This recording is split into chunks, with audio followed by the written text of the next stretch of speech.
नमस्कार संपूर्ण किचन को आपण मानक बहुत बहुत स्वागत। आज मो टमाटर बैगन आउ आलूर गोटे भर्ता बा चोखा बनैबी जोटा कि भात रुटी किंबा पिठा सहित बहुत ही बढ़िया लगे आ पखाल सहित तो पूरा जमीज।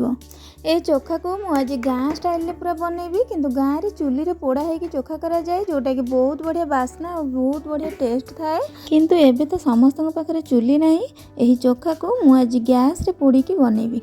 मु एबे चोखा बनवा पे गोटे बड़ साइज रो बैगन आ गोटे टमाटो नहीं जाइए आ बैगन को मझिरे मझिरे एमती छुरी साइज रे कट लगे दूची आ से कटा मझिरे गोटे कंचा लंका आ 3-4टा रसुण दे दूची कहीं एटा पोड़ी हेले तार बहुत बढ़िया बास्ना आसी थाए, बहुत बढ़िया फ्लेवर आसे चोखा रे। जो बार मानकर पोड़ा हबनी आपण फाळ फाळ करके तेल रे भाजिकी भी एमती चोखा करि परिबे।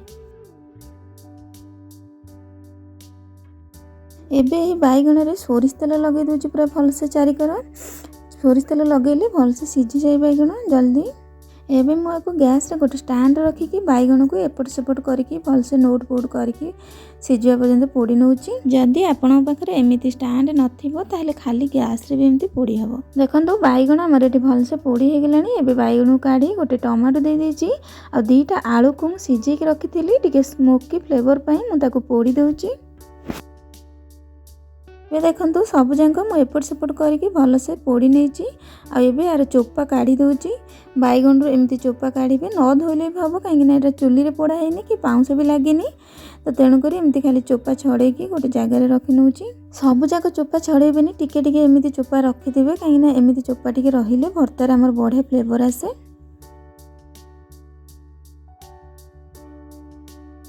एटी मु सब जाक छड़े नहीं एबे बैगन जो मुंडीटा अच्छी ताकू मु खड़िकार एमती काढ़ी दूची आ एमती ताकू बाहर करके देखिए एपट सेपट करके काले जो पोक थी आ जो रसुण आ लंका आम पकई से जो पोड़ी थे ताकू भी ये चकटी देले से चकटी हो काढ़ी भी दरकार नहीं।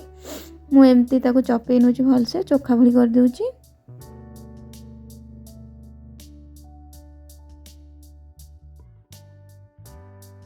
एबे मु गोटे कड़ाई रे 2 चम्मच सोरिष तेल दे देची आ अल्प टिके जीरा आ हेंगु अल्प टिके देची। एठी मु गोटे बड़ साइज रे पियाज को चुन चुन करी काटी के रखिची, किछि धनिया पत्र काटिची, गोटे कंचा लंका गोटे छोट खंडे अदा आ 10-12 खंडे रसुण आकु चुन चुन करी काटी के रखितिली। फास्ट मु कंचा लंका अदा रसुण को पकेइली टिके भाजी हैला परे मु एबे पियाज को देकी टिके भाजी नउची। पियाज को बेसी पोड़ी की भाजीबेनी 1 मिनिट पर्यंत भाजी नेबे। एबे सेतिरे हाफ चम्मच रु टिके कम हळदी गुंड, हाफ चम्मच रु टिके कम लंका गुंड आउ सेतिकी करी पाउडर दे दूची ताकू टिके गोले नेकी आमे जो चोखा बने रखिथिले आलू बैगन और टमाटर ताकू देकी भलसे मिक्स करी दउची। लंका गुंड देखि पकेबे नहले राग लागिबा। आमे कंचा लंका यूज करछे तेनु लंका गुंड आपन हिसाब रे आपन पकेबे। एठी मु लूण पके दिली स्वाद अनुसार ताकू भलसे बे मिक्स करी दउची।